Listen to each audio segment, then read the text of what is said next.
피해자가 자신의 어머니에게 모욕적인 말을 하는 것을 듣고 화를 참지 못해 피해자의 흉부를 강하게 밀었고 그로 인해 피해자는 뒤에 있던 계단으로 굴러 떨어졌습니다.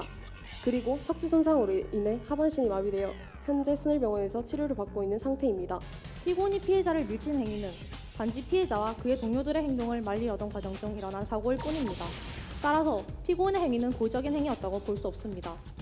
저를 돕고 싶다고 아르바이트까지 하는 그런 효자일 뿐이에요. 절대 나쁜 마음을 먹고 사람을 치거나 밀 그런 아이가 아니에요. 제발 믿어주세요. 피고인 억울해가 아무리 도움을 요청하여도 어차피 외면할 것은 아니었습니까? 재판장님 이 있습니다. 현재 변호인은 확인되지 않은 사실로 심증만을 가지고 증인의 답변을 유도하고 있습니다. 그럼 억울해 학생이 화가 나거나 스트레스를 받으면 폭력적으로 행동할 때가 종종 있었다는 말씀이십니까? 재판장님 이 있습니다. 검사는 지금 본 사건과 관련 없는 내용으로 사건의 본질을 흐리고 있습니다. 근데 그 아저씨들이 억지로 어머니를 끌고 가려고 하니까 엄마를 끌어당기는 도중에 아저씨를 밀게 된 것입니다. 그럼 거기에는 고의성이 없어 보였다는 거죠? 당연하죠. 서로 약간의 몸싸움 도중 어쩔 수 없는 상황이었습니다. 야각키라는 자연치유 양육법을 표방하여 피해자에게 필수 예방접종을 시키지 않고 인위적으로 수두에 감염시키거나 영유아에게 유독한 숟가루를 강제로 투여하는 등의 다수의 상해를 입혔습니다. 이에 본 검사는 피고인의 행위가 다분히 고의적인 소지가 있는 아동학대라고 판단. 저희는 아이들을 학대하지 않았습니다. 야학기 양육법에 따라 아이들을 키우는 과정에서 발생한 일일 뿐이라고요. 판사님, 피타치로 지금 불가기는 피고인 좀 보십시오. 저건 대체약이 아니라 학대입니다, 학대! 피고인이 산후우울증을 앓던 중에도 자녀 양육을 위해 노력했던 점 또한 참작하여 주십시오. 공공 면역 체계를 파괴시킬 수 있다고 대부분의 사람들이 말하곤 합니다. 하지만 예방 접종은 엄청난 부작용을 초래해 왔습니다. 부모가 불안감을 느끼면 아이에게 무조건 약을 처방해야만 합니까? 뭐 그렇다고 볼 수 있겠죠. 아이들을 위해서 크먹고 신식 양육법까지 해왔으니까 예. 부모로서의 자신의 역할을 성실히 다하지 않으신 거군요. 제가 이제껏 아이에게 해온 것은 야각기 치료라고요. 검사님도 이런 제의가 학대 불가하다고 생각하신 거예요? 자, 고등부 형사부문 두 번째 팀입니다. 두 번째 팀 우리 오상고등학교 친구들을 박수로 맞아주시기 바랍니다.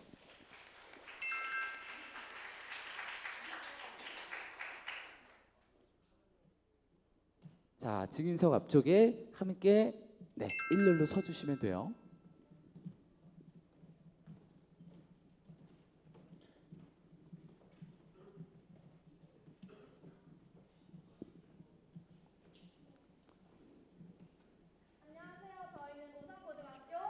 저스티스 리그입니다.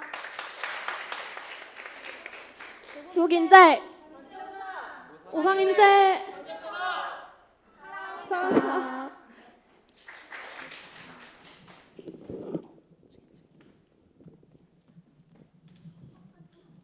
안녕하십니까. 저희는 오상고등학교 저스티스 리그 팀입니다.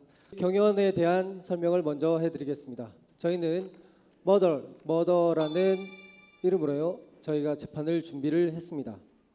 먼저 창작 취지를 말씀드리겠습니다. 최근 야간 쓰고 아이 키우기라는 인터넷 카페가 사회적으로 충격을 주었습니다. 전국 6만여 명에 가입한 이 카페에서는 검증되지 않은 의료 행위를 추천하였고 이로 인해 많은 아이들이 고통을 받았습니다. 그래서 저희 이번 사건을 보며 우리는 첫째, 검증 절차를 거치지 않는 의료 행위에 법적 책임을 물어야 하며 둘째, 보호 양육의 결과로서 아이가 입는 고통에 대해서도 처벌이 있어야 한다는 결론을 내렸고 이를 주제로 대회를 준비하였습니다. 사건 개요를 말씀드리겠습니다. 피고인 안관심은 2016년 9월경 쌍둥이 형제인 피해자 노일을 출산하였습니다. 피고인이 자녀를 출산할 당시 배우자 노영만은 피고인의 육아와 가사를 성실히 돕겠다고 약속을 하였습니다. 그러나 노영만은 과중한 회사 업무와 회식 등의 현실적인 제약으로 인해 피고인과의 약속을 이행하지 못했고 피고인은 육아를 사실상 혼자 수행하게 되었습니다. 피고인은 온라인 육아 카페를 통해 약을 사용하지 않고 아이를 키우는 양육 방법, 일명 야가키 양육 방법에 대해서 관심을 갖게 되었습니다. 피고인은 피해자에게 2017년 1월부터 4월까지 약 4개월간 지속적인 상해를 입혔으며 야가키 인터넷 카페에서 시행하는 일명 면역 파티에 두 피해자를 데리고 가서 인위적으로 수두에 감염시켰습니다. 또한 피고인은 피해자의 다리 골절을 치료하지 않고 방치하였으며 필수 예방 접종을 접종하지 않거나 두 피해자를 보호자 없이 집에 두고 장기간 외출을 하는 등의 방해 행위를 지속적으로 해왔습니다. 결국 노영만은 피고인을 경찰에 아동학대로 신고하였고 수사 결과 검사는 피고인이 야가키 양육법을 아동 방임과 학대 수단으로 사용하였다는 정황을 파악, 피고인 안관심을 아동학대죄로 판단하여 공소를 제기하였습니다. 이번 재판의 주요 쟁점은 첫째, 피고인의 행위를 의료행위로 볼 수 있는가? 둘째, 피고인은 학대 의도가 있었는가? 셋째, 피고인을 한정 책임자로 인정할 것인가입니다. 재판 진행에 4차 공판까지 되어 있는데요. 중간에 형식적으로 반복되는 부분은 저희가 생략하고 진행하도록 하겠습니다. 지금부터 저희 재판을 감상할 수 있도록 하겠습니다.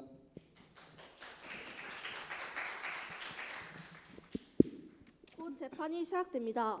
방청객 여러분들은 모두 휴대전화를 꺼주시거나 무음으로 해주시고 재판 중에는 조용히 해주시기 바랍니다. 모두 자리에서 일어나 주십시오.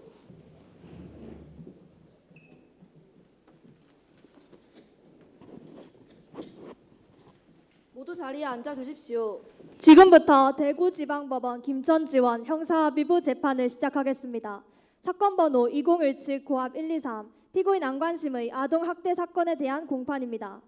형사소송법 제283-2조에 의거 피고인에게 진술 거부권을 고지합니다.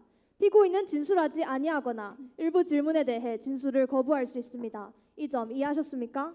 네. 그럼 피고인에 대한 인정신문을 하겠습니다. 피고인은 이름을 호명하면 일어나 성명, 주민등록번호, 주소, 직업을 말씀해 주십시오. 피고인 안관심? 네, 저는 안관심. 주민등록번호는 890-123-234-5678입니다.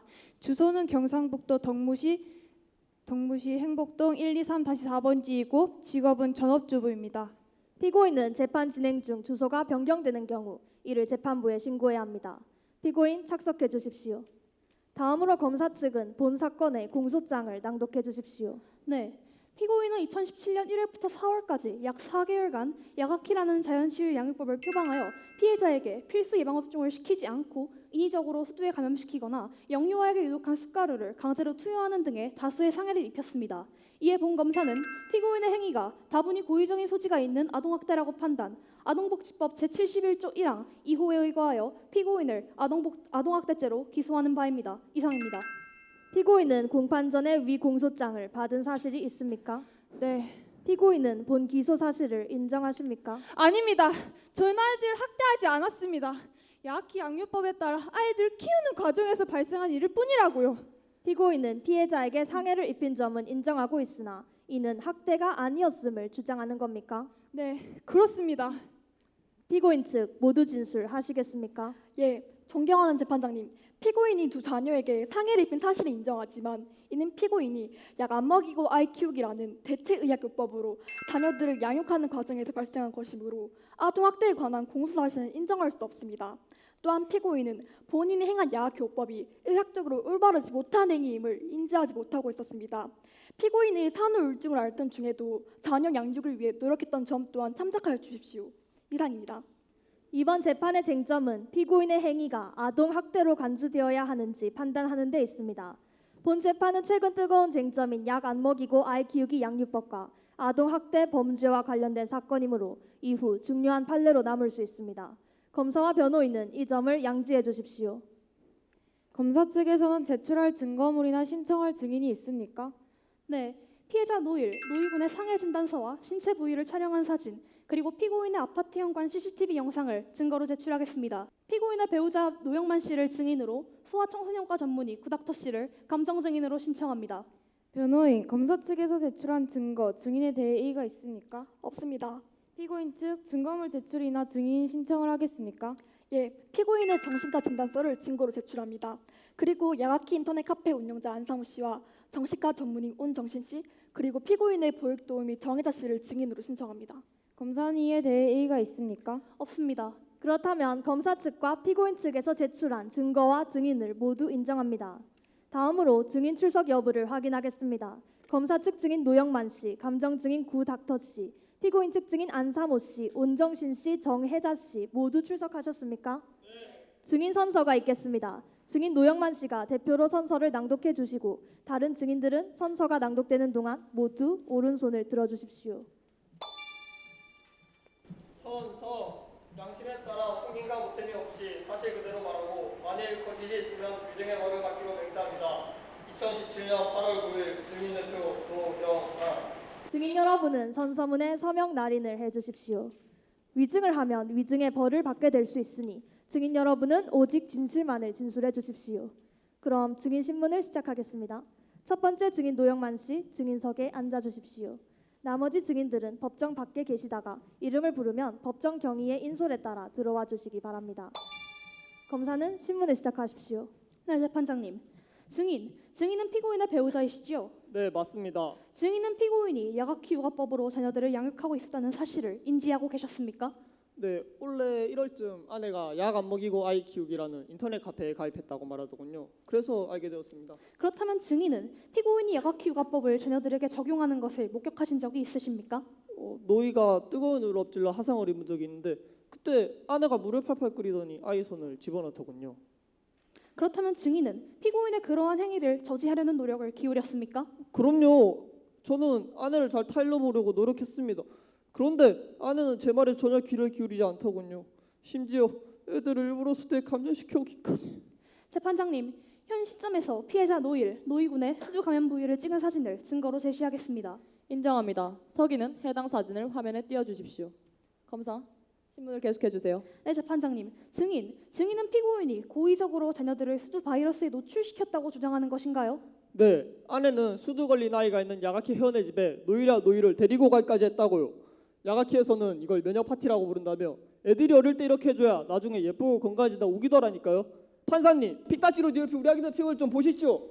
저건 대체약이 아니라 학대입니다, 학대. 네, 잘 알겠습니다. 재판장님, 피고인은 생후 8개월이 채 되지 않은 두 자녀에게 지속적인 학대를 가해왔습니다. 화상 부위를 끓는 물에 담그거나 인위적으로 수두에 감염시키는 것은 인륜에 어긋나는 행위입니다.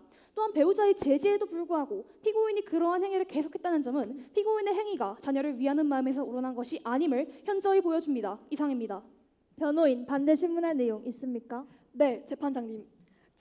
증인은 피고인이 산후 우울증을 앓고 있다는 사실을 알고 계셨습니까? 네, 그래서 저는 최대한 일찍 퇴근해 열심히 집안일을 돕겠다고 아내에게 약속했습니다. 증인은 피고인과의 해당 약속을 성실히 이행했습니까? 아니, 사회생활하면서 어떻게 매번 회식이며 야근을 거절할 수 있겠습니까? 그래도 약속을 지키기 위해 노력은 했습니다. 네, 알겠습니다. 그럼 증인은 피고인이 야가키요법을 자녀들에게 적용하는 것을 지속적으로 제재하였습니까? 한 번은 야가키의 위험성에 대한 의학 자료를 건네주었습니다. 그런데 아내가 계속 당신이 뭘 하냐고 언성을 높이지 뭡니까? 사이비약요법에 완전히 푹 빠졌던데요, 뭐. 그 말은 증인이 피고인을 지속적으로 제재하지는 않았다는 건가요? 어쩔 수 없었죠. 차라리 학대 신고를 하는 게 나을 거라 생각했습니다. 그렇다면 증인은 피고인의 행위를 상당 부분 방관했군요. 그런 부분도 없진 않지만 그렇다면 피고인의 범행엔 증인의 책임도 있다고 볼 수 있겠군요. 그 부분은 재판장님, 피고인은 사실상 혼자서 쌍둥이 자녀의 육아와 가사일을 책임지며 심각한 스트레스를 받아왔습니다. 또한 증인이 시인하였듯이 피고인의 배우자인 증인은 야가키요법으로 자녀를 육아해서는 안 된다고 피고인을 충분히 설득하지 않았습니다.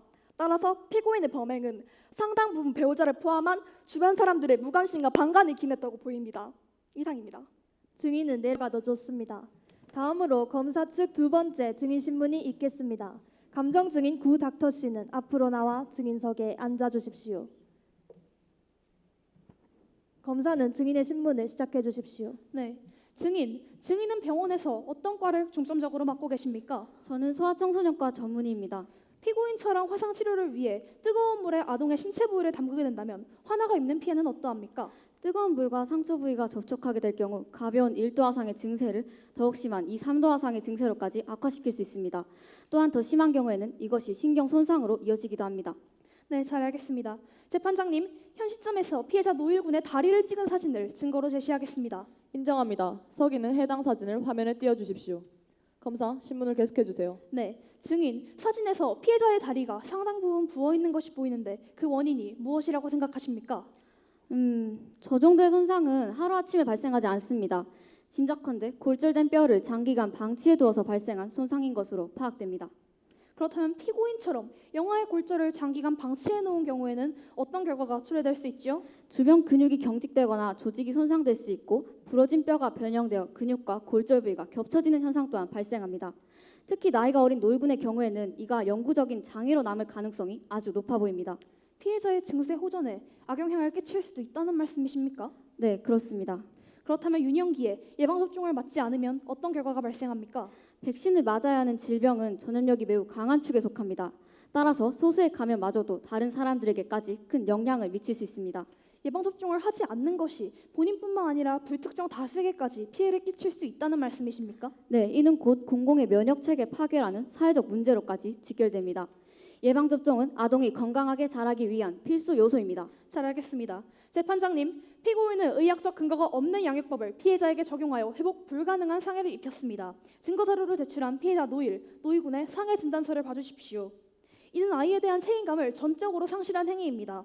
따라서 본 검사는 피고인을 처벌하는 동시에 피해자에 대한 친권을 박탈할 것을 주장하는 바입니다. 이상입니다. 변호인 반대 신문 하시겠습니까? 아닙니다. 하지 않겠습니다. 증인은 내려가셔도 좋습니다. 다음으로 피고인 측 첫 번째 증인 신문이 있겠습니다. 증인 안사모 씨는 앞으로 나와 증인석에 앉아 주십시오. 변호인은 증인의 신문을 시작해 주십시오. 네. 증인은 피고인과 어떤 관계이십니까? 전 인터넷 카페 약 안 먹이고 아이 키우기의 운영자로서 아이를 키우시는 어머니들께 육아와 영유아 치료에 대한 새로운 시각을 제공해드리고 있습니다. 그리고 안관심 씨는 제가 운영하는 인터넷 카페의 우수 회원이십니다. 사전 면담 내용에 따르면 피고인이 증인에 대한 신뢰도가 높았다고 하던데 사실입니까? 아무래도 제가 전해드리는 자연치유법의 진정한 의미를 알아보셨기 때문에 그런 현명한 선택을 하신 것이 아닐까 생각합니다.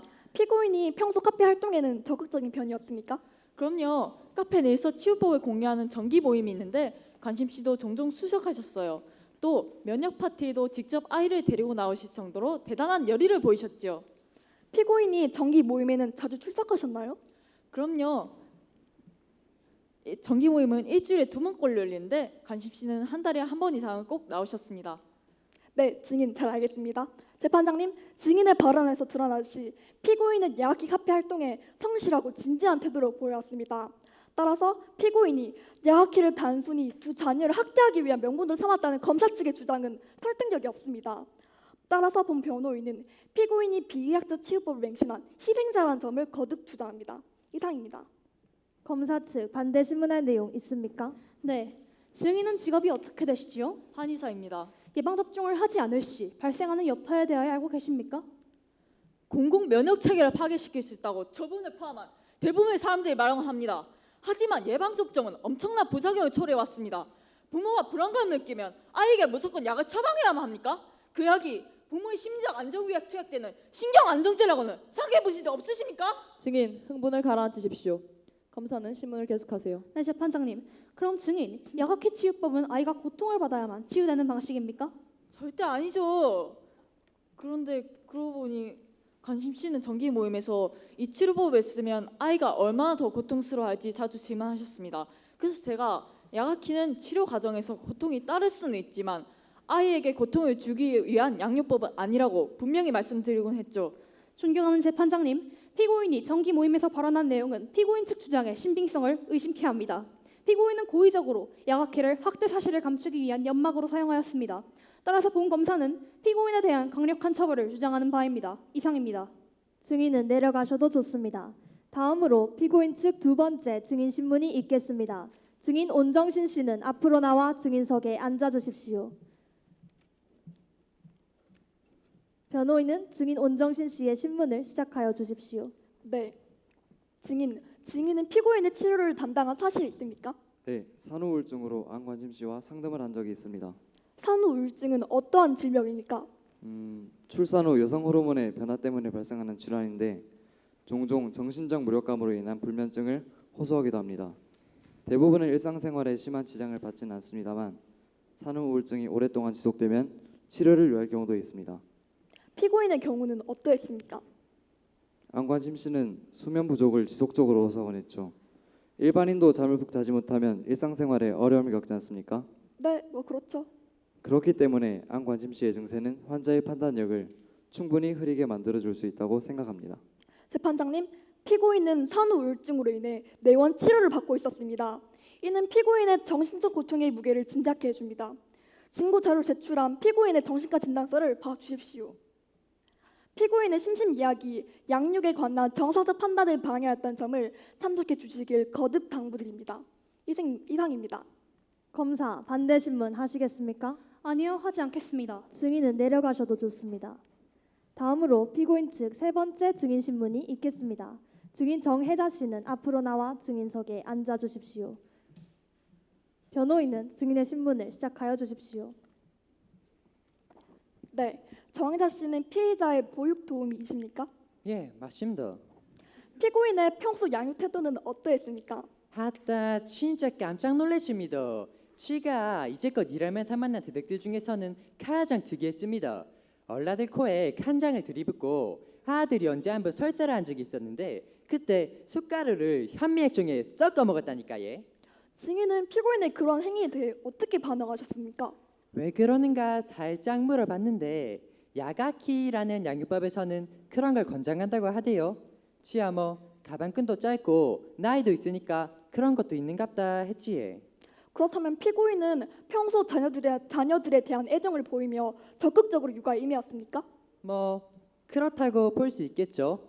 아이들을 위해서 그 뭐고 신식 양육법까지 배워왔으니까 예. 재판장님, 피고인은 평소 두 자녀의 육아에 깊은 관심을 가지고 있었으며 이는 피고인을 가장 가까이서 지켜본 증인까지도 인정한 사안입니다. 따라서 피고인의 행위는 검증되지 않은 의료 행위에 대한 맹신과 판단의 오류에 인해 발생한 것이고 피해자의 상해는 단순한 과실에 의한 것입니다. 이를 처벌한다는 것은 일반적인 아이들이 상해를 입었을 때 모든 부모를 처벌하라는 것과 같습니다. 이상입니다. 검사 측 반대 신문할 내용 있습니까? 네, 있습니다. 증인의 근무 요일과 시간은 어떻게 됩니까? 주말 빼고는 매일같이 아침 10시에 출근해서 오후 5시에 퇴근합니다. 그 집 선상님이 아침 8시에 출근하시고 그 다음부터는 사모님께서 혼자 계시니까 예. 재판장님, 현 시점에서 증거로 제출한 CCTV 영상을 증거로 제시하겠습니다. 인정합니다. 서기는 CCTV 영상을 화면에 띄워주십시오. 증인, 본 영상은 피고인이 거주하고 있는 아파트 현관을 찍은 CCTV 영상입니다. 보시는 바와 같이 배우자 노영만 씨는 오전 8시경 출근하였습니다. 그런데 피고인은 오전 8시 30분경 현관을 나서 엘리베이터에 탑승하였고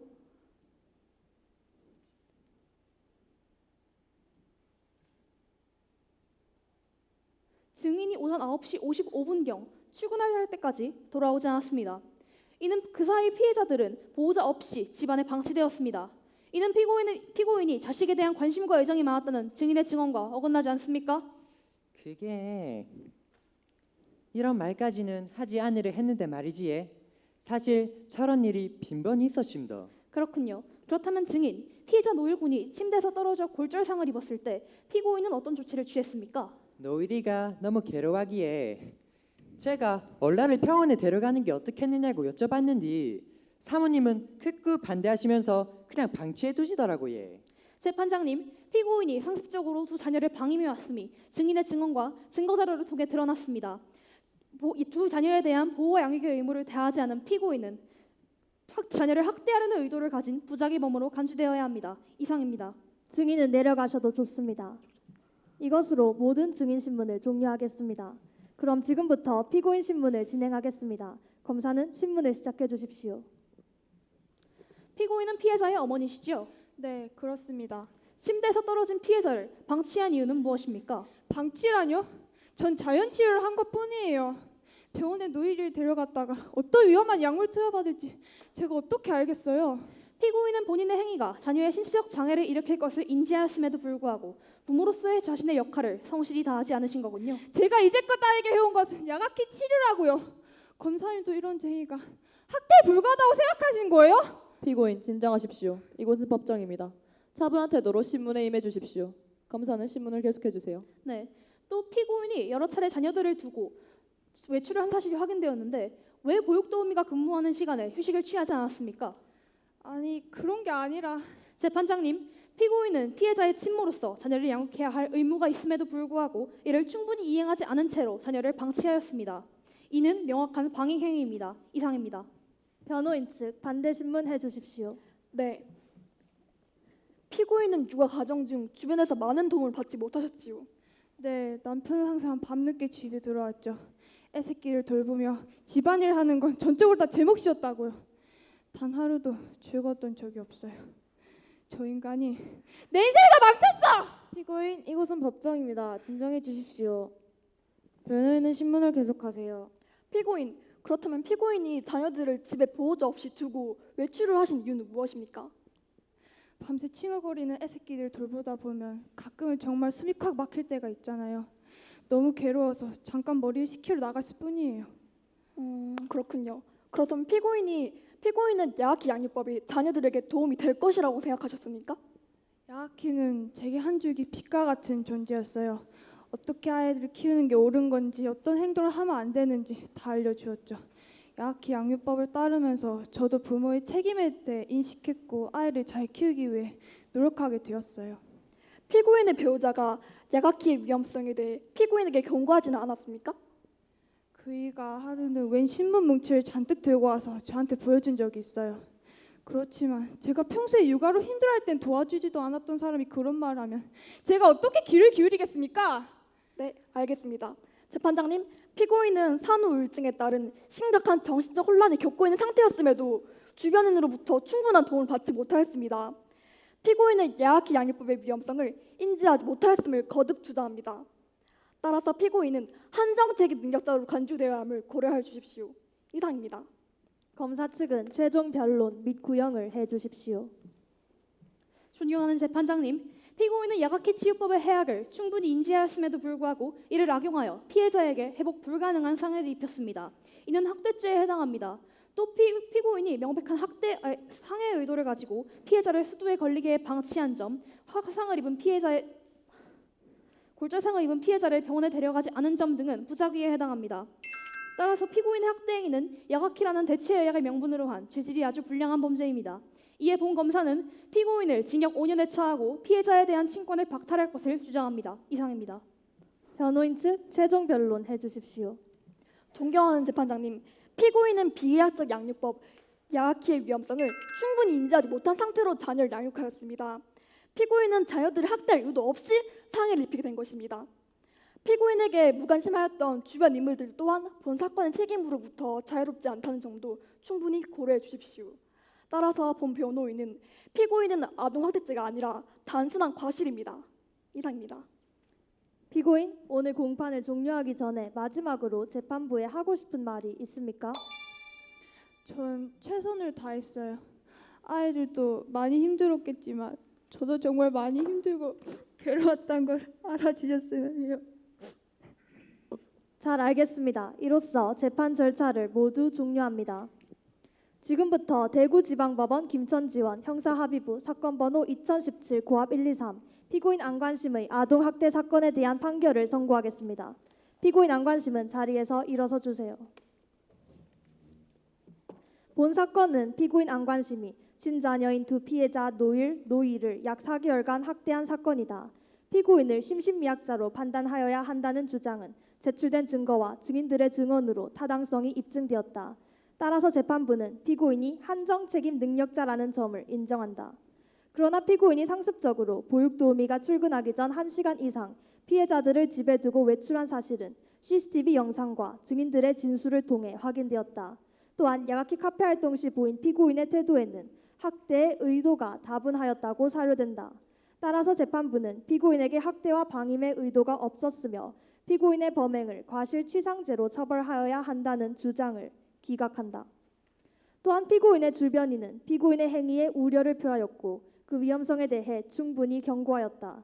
그러므로 피고인이 야가키 양육법의 위해를 인지하지 못하였다는 주장은 신빙성이 부족하다. 또한 피고인이 재판 중 해당 주장을 뒷받침할 만한 명확한 답변을 제시하지 않고 감정적으로 대응하였다는 점도 고려되어야 한다. 따라서 재판부는 해당 주장 또한 기각한다.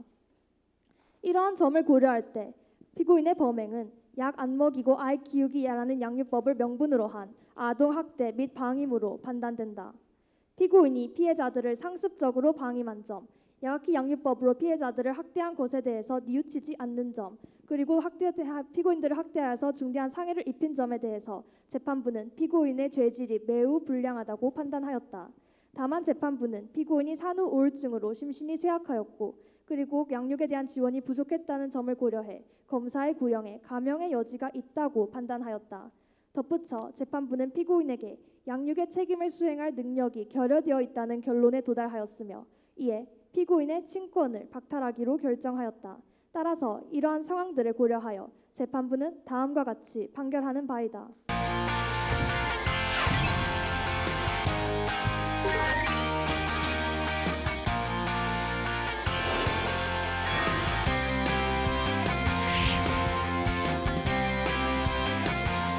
청소 직원들의 휴게실 설치 및 식사 시간 제공을 요구하는 바입니다.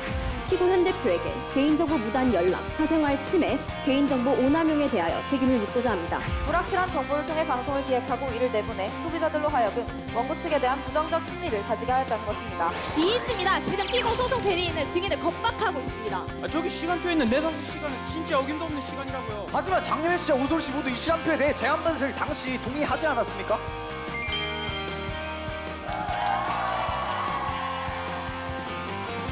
국민의 권리는 우리의 법과 사법부에서 보호해야 할 가장 큰 가치입니다.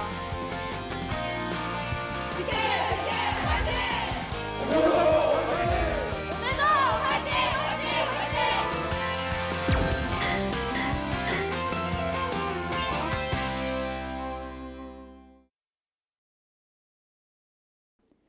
피고인 안관심을 아동복지법 제71조 제1항 제2호에 의거하여 3년의 징역에 처한다. 또한 아동복지법 제18조 1항에 의거하여 피해자 노이에 대한 피고인의 친권을 박탈한다. 피고인은 본 재판부의 판결에 불복하는 경우 7일 이내에 본 법원에 항소장을 제출할 수 있습니다. 또한 피고인은 법원에 판결문 송달을 요청할 수 있습니다. 피고인 위의 사항들을 이해했습니까? 네. 이것으로 본 재판을 종결합니다. 모두 퇴정해 주십시오. 모두 자리에서 일어나 주십시오. 자, 다시 앉을까요? 네, 우리 질의응답 시간 진행해야 되기 때문에 우리 수고했다고 박수 한번 보내줄까요? 준비한 것 참 열심히 연습한 것들 준비해서 보여줬습니다. 질의응답 시간 바로 진행하도록 하고요. 아까 부탁드렸던 대로 한 가지씩만 해서 가장 중요한 질문 부탁을 드리겠습니다. 네, 굉장히 잘 봤습니다. 모두 다 새로운 주제고요. 최근에 이제 이슈가 됐던 그런 주제인 것 같습니다. 그런 주제를 가장 잘 풀어서 잘 했던 것 같고, 근데 이제 또 특히나 저기 정의는 나왔던 정혜자 정의 그 사투리 연기가 좀 인상적이었습니다. 그런데 이제 제가 이제 이게 아직 수사 중인 사건인가요? 어쨌든 수사 기관에서 일부 이제 무혐의 아동학대에 대해서 무혐의다라는 의견을 내놓고 있고, 다만 이제 그 사이트를 운영해 왔던 운영자들을 이제 의료법 위반으로 처벌하는 그런 지금 형태인 것 같습니다. 그런데 지금 이 결심 공판에서 이제 유죄가 났단 말이죠. 변호인 뭐 느끼는 바 없나요? 저는 유죄가 아니라고 생각합니다. 좀 단순한 과실로 처벌되어야 하는 게 마땅하다고 생각합니다. 네, 그러니까 결국에는 이제 아동학대나 이제 신체 상해에 대한 고의가 있었는지 없었는지 그 부분이 핵심이 될 텐데, 근데 제가 볼 때는 변호인의 변론 내용 중에 좀 아쉬웠던 부분이 그런 부분인 것 같습니다. 피고인 같은 경우는 지금 정신과 의사 주치의가 지금 정의원 나왔죠. 현대 의학의 힘을 빌리고 있다는 이야기죠. 그렇지 않습니까? 네. 그런데 왜 자기 애기한테는 현대 의학의 힘을 빌리지 않는다고 하는 건 좀 자기 모순적인 부분이 있지 않은가? 근데 피고인은 산후 우울증으로 인해 내원 치료를 받고 있었고, 이러한 피고인의 심신 미약이 비계약자 양육법 야학기를 충분히 할 수 있다고 생각합니다. 네. 네, 예, 어쨌든 예, 감사합니다. 그리고 그런 부분에서 좀 아쉬운 부분이 있지 않았나 저는 개인적으로 생각을 하고요. 예, 그런 부분을 보충으로 하려고 한다면 좀 아쉬운 부분은 없습니까? 유죄가 났던 데 대해서? 피고인이 단순한 과실로 처리하지 않은 게 좀 아쉽습니다. 아쉬워요. 네. 본인의 변론 내용에 대해서는 별로 아쉬운 게 없고. 본인의 변론 내용에서는 이게 좀 보충되었으면 이게 변호사라고 하는 사람이 이제 피고인이 무죄가 나도록 이렇게 해야 되는 것인데 네. 유죄가 나지 않습니까? 네. 지금 심정이 어떻고 이게 어떻게 하면 좀 무죄로 만들 수 있었을까? 만약 항소를 한다면 다음 재판에는 어떻게 좀 작전을 짜봤으면 좋았을까라는 생각 뭐 이런 거. 피고인이 고의적으로 아이들 아동학대한 것이 아니라 정신적 무력감을 겪고 있었고, 이것을 좀 더 진단서 같은 경우나 이런 힘든 점을 더 표현해가지고 그렇게 고의적으로 한 것이 아닌 걸 그렇게 하고 싶습니다. 네, 알겠습니다. 네, 잘 봤습니다. 먼저 전팀 경일여고 팀뿐만 아니라 지금 여기 어디죠? 오상고 팀도 관련된 증거 CCTV 등 영상을 직접 제작을 해서 증거로 제출을 했는데 두 팀 다 어떤 대회 준비를 많이 했네요. 이게 쉬운 게 아닌 것 같은데 전팀뿐만 아니라 오상고 팀도 어떤 재판에 대해서 사전에 준비를 많이 했다라고 보고 있습니다. 그리고 역시 이번 팀도 재판장이나 검사나 변호인이 그 직업이 하고 있는 역할에 대한 이해도가 높다라고 생각이 듭니다. 그리고 제가 보면서 이제 궁금했던 점에 대해서 질문을 드리면요. 먼저 변호인 역할을 하신 분한테 질문을 드릴게요. 이게 만약에 실제 재판이었다면 아마 이게 시간적 제한이 있어서 제약이 있다 보니까 여러 가지 절차를 이렇게 생략을 한 것 같아요. 다른 팀도 그렇지만 어쩔 수 없는 것 같은데 이게 근데 실제 재판이고 진짜 변호인 역할을 맡은 학생분이 나중에 변호사가 돼서 피고인을 실제로 내가 담당을 했다라고 했을 때 이 사건에서 검사의 어떤 전략, 했던 신문의 과정에 있어서 문제 제기를 할 만하다고 생각되는 부분이 있었습니까? 정의자 씨가 외출을 하신 CCTV 영상을 잘 잡아오셨는데 그게 단순히 피고인이 답답한 마음에 나갈 수도 있었는데 그걸 꼭 방치로 여긴 것이 좀 아쉬웠습니다. 알겠습니다. 그리고 검사분께도 하나 질문을 드릴게요. 친권 상실까지 해서 참신하다는 생각을 했고요. 어쨌든 이 형사 재판에 있어서 친권 상실도 같이 했다 청구한 것에 할 수 있는지에 대해서는 법리 검토가 된 건가요? 이 물론 검사가 친권 상실 청구를 할 수는 있습니다. 근데 이 형사 재판 과정에서 이 범죄에 대한 처벌을 구하는 이 자리에서 구형과 함께 친권 상실도 같이 청구를 하게 된 근거는 어떤 거죠? 어떤 판단에 의해서 이 자리에서 친권 상실도 같이 청구를 한 거죠? 저희는 친권 상실이라는 것 자체가 피고인이 일종의 받는 처벌과 함께라고 보았습니다.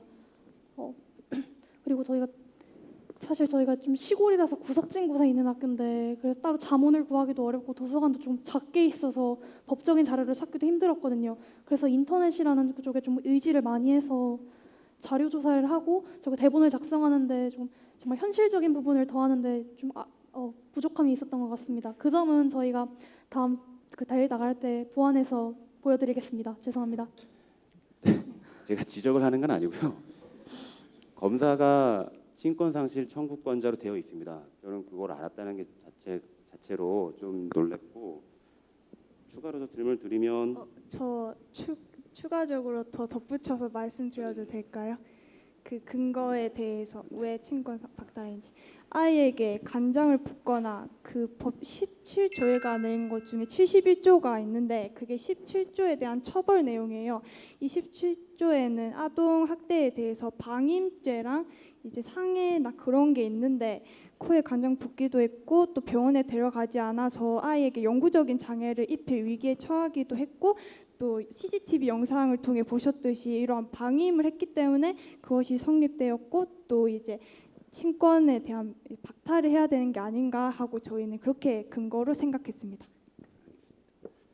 끝으로 검사한테 청구권을 준 취지가 뭐라고 생각합니까?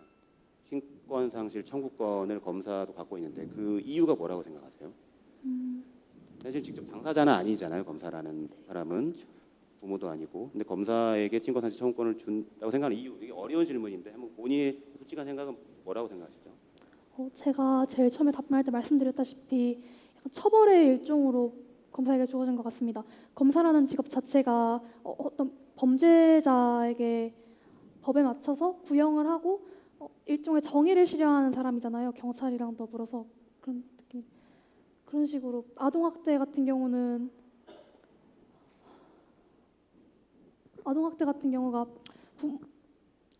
꼭 부모라고 할 수는 없겠지만 보호자가 아동에게 그런 폭력이나 정신적이나 심리적인 그런 폭력을 행사하는 것이기 때문에 그거에 대한 일종의 처벌로 하지 않았을까 싶습니다. 보충 의견 내도 되나요? 지금 시간이 네. 답변은 충분히 들었다라고 생각이 됩니다. 이상 마치겠습니다. 앞에 시간 관계상 제가 하나만 그냥 말씀드리고 저는 대체하도록 하겠습니다. 그 변호인 측에서 CCTV 영상과 관련을 해서 재판 중에 CCTV가 검찰 측에서 증거로 제출이 되면 네. 통상적으로는 이제 보통 그 전에 이제 증거 서류라고 해서 거기에 CCTV 목록이 나옵니다. 그러면 통상적인 재판의 경우에는 변호사가 볼 수가 있어요. CCTV를 보고 나서 재판에 들어가서 동의 부동의 여부를 결정을 하면 되기 때문에 그 서류가 CCTV가 영상이 띄워진 다음에 방어권 행사를 할 수 있죠. 다만 그 예상치 못했던 그런 CCTV가 나오면 그 상태에서 보고 사회에 진행하겠다고 하셔도 되지만 물론 이거는 모의 재판이기 때문에 그런 것이고 그게 결정적인 증거가 된다면 당연히 자유기일에 진행하는 게 맞는 것 같고요.